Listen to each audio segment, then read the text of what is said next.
Chapter 1. Boys Will Be Boys. When a boy is brought into this world, there is such joy. Everyone wants to hold him and tell the mother how cute he is. Unless it's an ugly baby. Then everybody just says, bless his heart. It's all fun and giggles for a week or two. Then you come off of cloud nine and realize that this baby is not a toy or a trophy, but an amazingly complicated responsibility. Whether you see the child as a blessing or an accident, it's too late because he is here. So parents are forced with the life-changing decision of either stepping up to the plate and raising this amazing creation or passing the child off to other hands. It's sad that it's now an option for children to leave their children with their parents. All the comedians make jokes about how Big Mama is gone, how Grandma's 26 and Great Grandma's 38. The funny thing is, it isn't funny.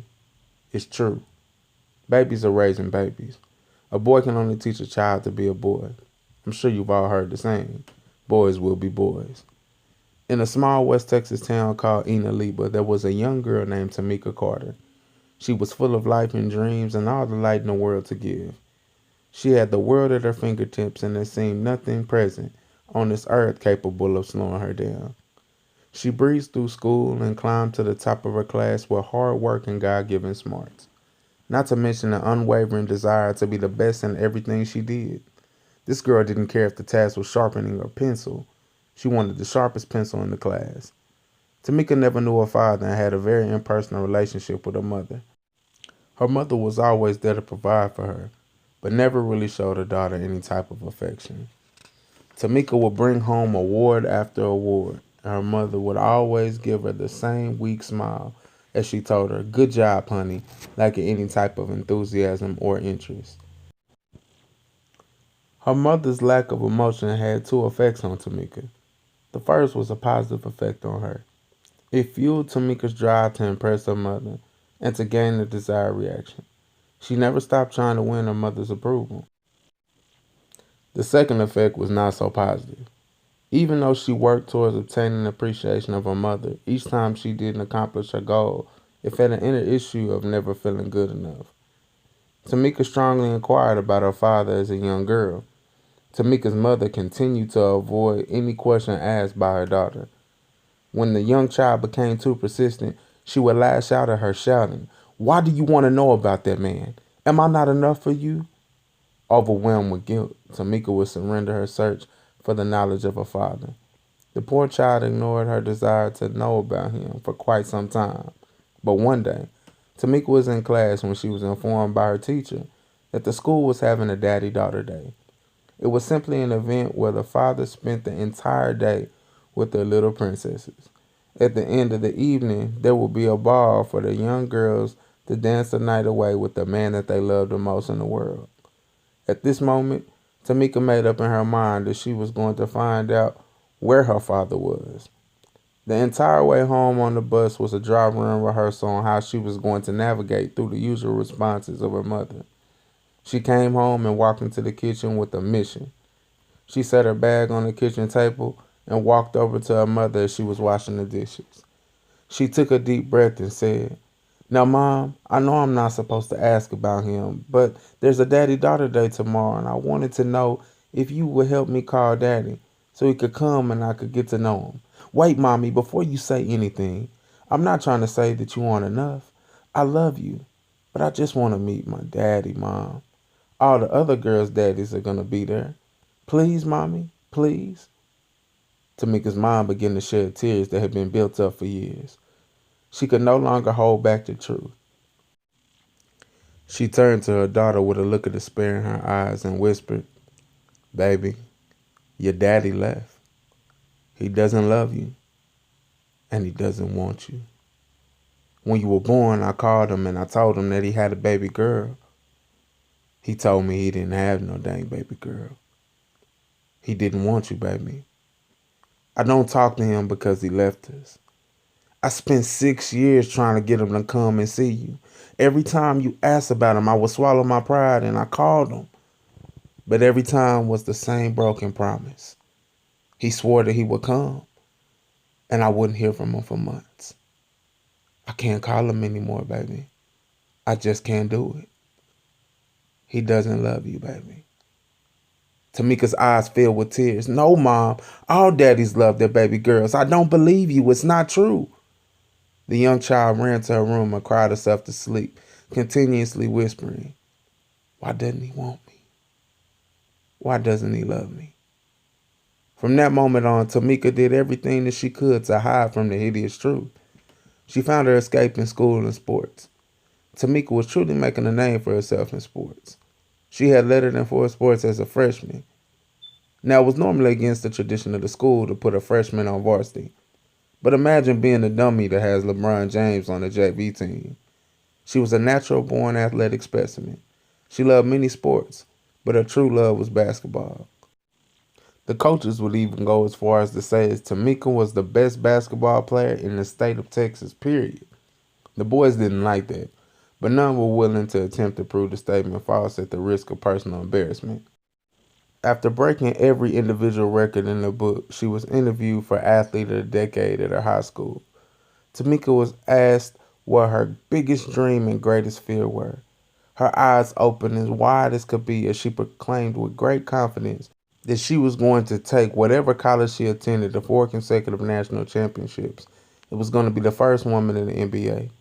She laid out her plan to graduate in 3 years so that she could have her senior year to work on graduate school and her proposal to enter the NBA draft. She also explained her business plan to be a multi-billionaire by the age of 30. The interviewer was lost in a daze on how bright the young lady shined. This child, so free, determined, and able, appeared invincible. The reporter would shortly see just how wrong her assumption was. Tamika was then asked to disclose her deepest fear. Her face transformed from an energizing glow to an agonizing pit of sorrow. It was as if a rose in full bloom wilted to its death right before her very eyes. Tamika's lips began to quiver, and her eyes filled with tears as she gave a blank gaze into the distance. She was unable to hold back the pain that flooded to its opportunity to escape from its previous place of submission. With a demoralized whisper, she uttered, "My greatest fear is that I will never know why my daddy didn't want me and that he will never love me." The interviewer immediately stopped the camera and wrapped Tamika in her arms. Tamika simply repeated, "Why doesn't he want me? Why doesn't he want me?" as the tears streamed down her face. Up until this point, everyone thought that Tamika was carefree. She had become a master at keeping people at a distance. Even in her personal relationships, she was always able to deflect any attention aimed at her onto others. She never allowed herself the time to think about any of her own issues. She rarely had a second that wasn't consumed in sports or schoolwork. She had always appeared to be happy and in good spirits, yet this simple question brought the untouchable juggernaut to the most vulnerable of states. Tamika continued on to bring a third state championship to the high school, as well as being number 3 in the class of 800. She had earned a full ride to almost every college in the country, but hadn't decided where to go. On graduation night, Tamika went out to celebrate. She was coaxed into going into a graduation dance with her teammates. "Look, Tamika, there is nothing for you to study for. There's no game film for you to watch. You already skipped our prom, so don't try to get out of this one. This might be our last night together." The young girls begged for 30 minutes straight. She finally gave in. "Okay, I will go. But if I don't like it, I'm leaving," she stated with great authority. The girls arrived to the dance, and as Tamika walked in, all eyes were on her. Oh, wait, I didn't tell you, did I? Tamika was bad. Hold on. Let me translate for those of you who aren't following me. Tamika was absolutely beautiful. She had long black hair that appeared to be a waterfall of black silk flowing from her head. The deepest dark brown eyes, butter smooth skin, and a smile that could retire the sun. Yeah, I know that last one was a little corny, but if you saw her smile, you would see just how fitting the description really is. She was by far the most desired girl in the entire school, and for the first time in her life, she actually felt like it. This was the first time that she had ever paid attention to the effect that she had on guys as she walked by. She had always desired the attention from guys. The problem was that no guy had a chance with her during school because she was so focused on class and basketball. This was a new ball game, though. School was over, so there was no academics or sporting events to stand as a barricade. She was fair game and let the best boy win. The boys at the party had allowed their hormones to overwhelm them. It was as if all of them had reverted back to sperm racing to the egg, but only one would obtain the prize. She danced with guy after guy and received the worst of the worst pickup lines that brought her nothing but great laughter. She still seemed to be unattainable, but as usual, there was one out of the many that caught her eye, Julian Ward. He was smooth, charming, handsome, and said all the right things. He didn't harass her like the others. He simply walked up to her and asked her to dance as if she was the only one present in the room. After drawing her away from the other drooling buffoons that lacked his swagger, he took her to the dance floor for a slow dance that he had organized with the DJ. Julian made her feel like she was Cinderella at the ball. He ended a magical dance with the softest of kisses, and at that moment, Tamika was engulfed with a flurry of emotions that she had never felt. Her naive young mind asked, "Is this what love is?" For her, this was just like the movies. Sadly, that was the only reference to love she had ever known. What the entertainment industry had taught her was as real as it came. Julian asked her if she wanted to leave, and she vigorously nodded her head with no hesitation, not leaving any chance for the invitation to be retracted. They drove out to a spot at the lake where the moon and the stars reflected off the water. They had a long talk. Julian seemed to be interested in everything about Tamika. He asked her everything from what her favorite color was to what she planned to be doing when she was 60. This made her feel comfortable with him and gave her a sense of trust. For the first time other than the interview, she expressed the pain of the lost love of her father. "Okay, Tamika, let's play secrets. I'm going to tell you three things that I never told anyone, and then you tell me three, okay?" Tamika laughed and agreed. "Okay, secret number one. When I was 15 and I stayed in New York for a summer, I took ballet." Tamika erupted in laughter. Julian quickly tried to explain. "There was this pretty girl up there, and she smiled at me.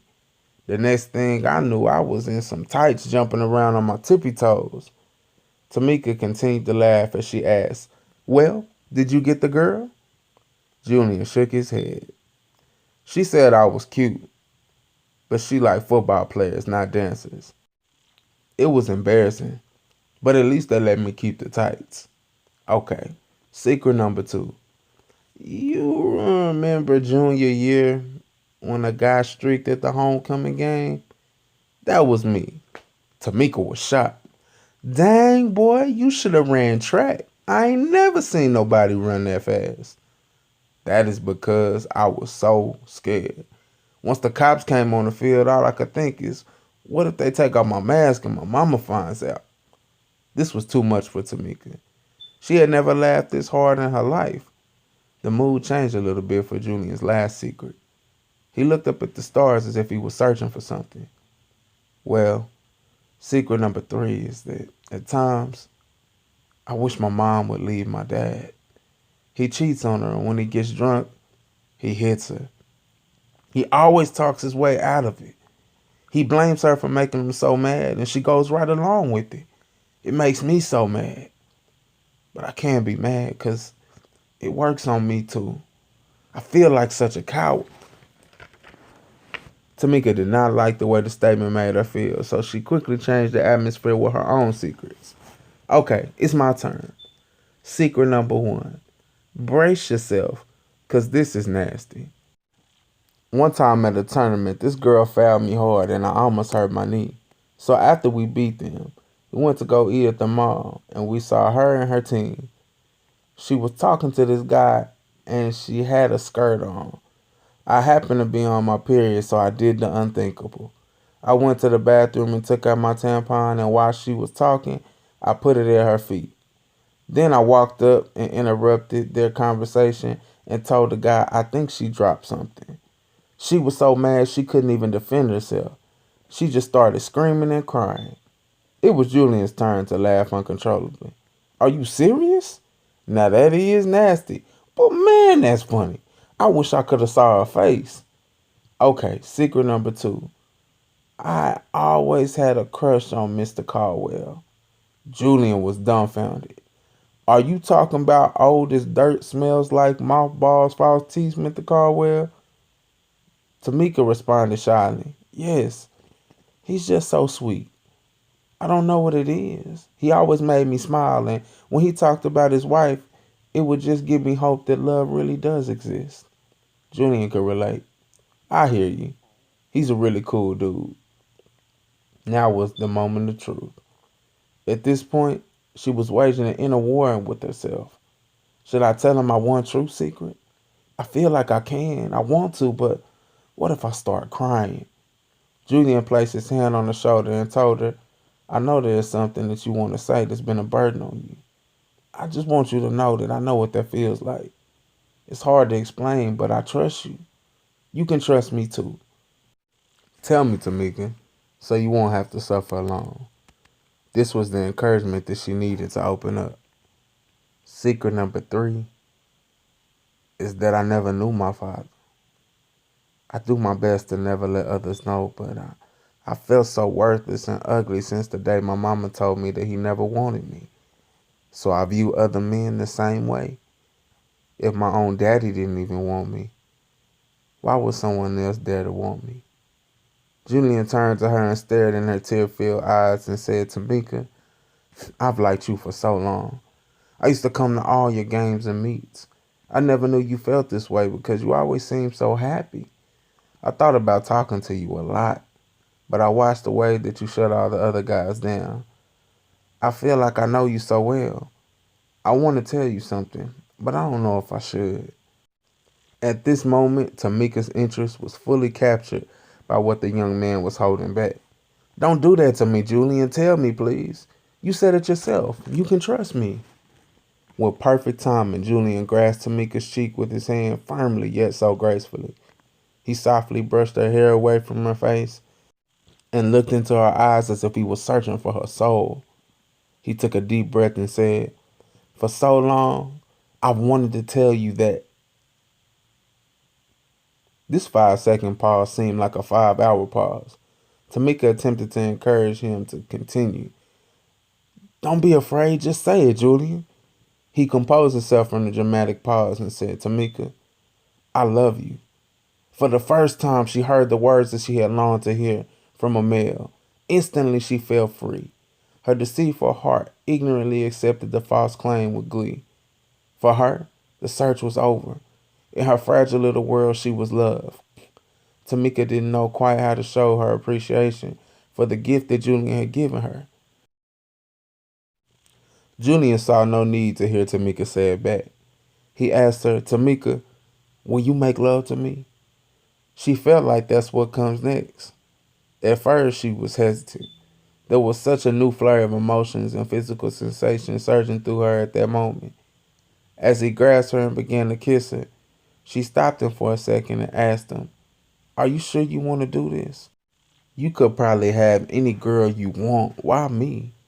He simply replied, I don't love those other girls. This is what people do when they love each other. The last bit of defense that Tamika had was shattered by his confirmation of his proclaimed love for her. She gave herself to him with no further resistance, and she felt loved. She went home that night with pure joy. She had no idea what she had done. For this brief moment, ignorance was bliss.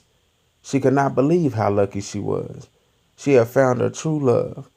She was caught between shouting everything from the rooftops or waiting to call her girls and tell them about her step into womanhood. The next day, she was still floating from what she thought was her glorious night. She called her teammates to tell them the news, but she was too late. Julian wasted no time spreading the word of his newest victim. For Julian, Tamika's virginity was nothing more than extra props from his boys for being the first to hit it. It didn't take long for word to get back to Tamika. She could only say to others and herself, But he said he loved me. He looked me in my eyes and told me that he loved me. She murmured to herself as she paced back and forth outside of his house, waiting for Julian to return. Surely this is just a misunderstanding. People get stuff twisted up all the time. After a few hours of waiting, he finally came back with his father and several of his friends were playing basketball. Julian was shocked by her presence and attempted to not acknowledge her. Tamika's voice cracked as she mustered out, "Julian!" He turned to the troubled soul that had called his name with sweaty palms and a racing heartbeat. Tamika could not speak clearly. She had to know, but she didn't want it to be true. She stood there for a second with not a word spoken by either of them. This awkward silence must be broken, she thought. Her eyes filled with tears. It felt like she had a lump in her throat the size of a grapefruit. But she proceeded on, asking, "Julian, did you? Did you do what they said? Was it real?" "Was what real?" he replied, attempting to appear oblivious to her request.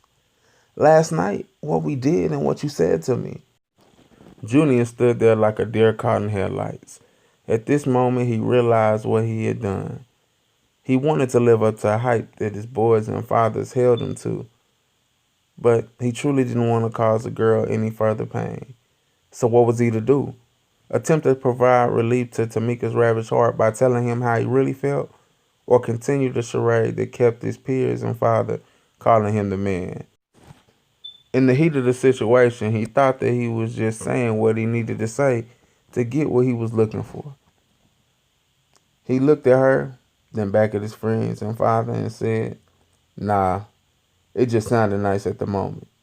This arrogant and hateful response gained much approval from his peers and father, but caused catastrophic damage to the blameless young girl. He faked a smile and put his hands on her shoulder and said, "Hey, we had a good time, so let's just leave it at that." He turned away and walked into the house, leaving the poor girl shattered. He had never felt so low, but he was quickly brought back up. His boys gave him dap and admired his player ways. His father put the dagger in Tamika's heart as she heard him say with pride, "That's my boy. I didn't think you had been listening to me about these little hoes. You handled this like a true player. I thought she had you tripped up there for a second, but I see you get your game from your daddy." Tamika stood there paralyzed by the pain. She stood on the sidewalk for almost an hour, staring at the door until her teammates came to get her. It seemed as if Tamika would never recover from that day. She ran into the house to tell her mother what had happened. "Oh, Mama, this hurts. He told me that he loved me, Mama. He said that he loved me. We made love, Mama." "Why, Mama? Why would he do that?" Her mother methodically took another drag of her cigarette and turned to look at her distraught daughter. She said with no care, "Well, Tamika, boys will be boys. That's just how they are. They will say whatever they need to say to get what they want. Don't worry about it. Your daddy told me the same thing. He may be the first, but he won't be the last. You just have to deal with it. Go ahead and get washed up for dinner." That statement rang in her head. Boys will be boys. Tamika was hell-bent on proving the statement to be untrue. Tamika left for college the next August. Instead of focusing on her dream of the MBA and business plan, she spent 2 years trying to find herself in Man After Man. She was determined to recover that piece of her that she lost that night with Julian. Those were two of the darkest years of her life. She fell for any man that said he loved her. She lost herself in an expedition for love, only to find the treasure of men's lust. Her physical beauty compounded this problem. The men she attracted knew nothing of the beautiful queen that she was. All that was seen was a pretty face and a curve in the rear of her jeans. Her ignorance to what love was rotated her in a cycle of sexual exploitation. In an attempt to cope with the pain, she lied to herself. She supplemented love for sex. This would show to compound the issues that were already present. In one case, she had gone to a party with a guy that she was seeing. After some drinks, he took her to one of the rooms and they began to have sex. A few seconds later, 3 more guys came in. Shortly after, 2 more came. They all took their turn with her. She asked them to stop, but they didn't listen. And she was too intoxicated to fight. When she told the second guy to stop, he told her, "Shut up, hoe. You know you want it." The part that hurt her the most was that physically, it was pleasing to her. She enjoyed the sex even though she didn't want it. This confused her into believing that what had happened to her was her fault because it felt good. After 2 years, she was given a blessing that was confused as a curse. She went to the hospital for what she thought was the flu to find out that she was 6 weeks pregnant. She was devastated because she had no idea who the father was. Was it Mark? Or was it Mike? Or maybe it was Sean. She continued to feel lower by the second, and she realized for the first time just how many men had used her. She made up in her mind that love was not real. No more searching for this phantom emotion that causes nothing but pain. She became bitter. Every man that she saw was guilty of the abuse she suffered. Mama was right. Boys will be boys. She was so enraged that she prayed to God for the first time in her life. It was her last resort. She looked up to the sky and said, I hear you up there and that you help people. So I have one request of you. Oh God, please allow me to have a daughter so I won't have to hate my son. Her first voluntary conversation with the Lord was to spare her the pain of dealing with another man. This request was not answered because it wasn't God's will. After a son was born, she added another man to the list of those who had abused her. She truly felt God hated her. So she put up walls that allow her heart to become the coldest of cold. On a fateful spring morning, a bouncing baby boy was born to Tamika. She named her son Julian to remind her to never love another man. Too many people are judged off the surface of their circumstances. On first look, Tamika would just simply be labeled a slut or a hoe. I'm sure plenty of people are ready at this very moment to proclaim how they have been through so much more and how they didn't have to turn to this and how her behavior cannot be excused.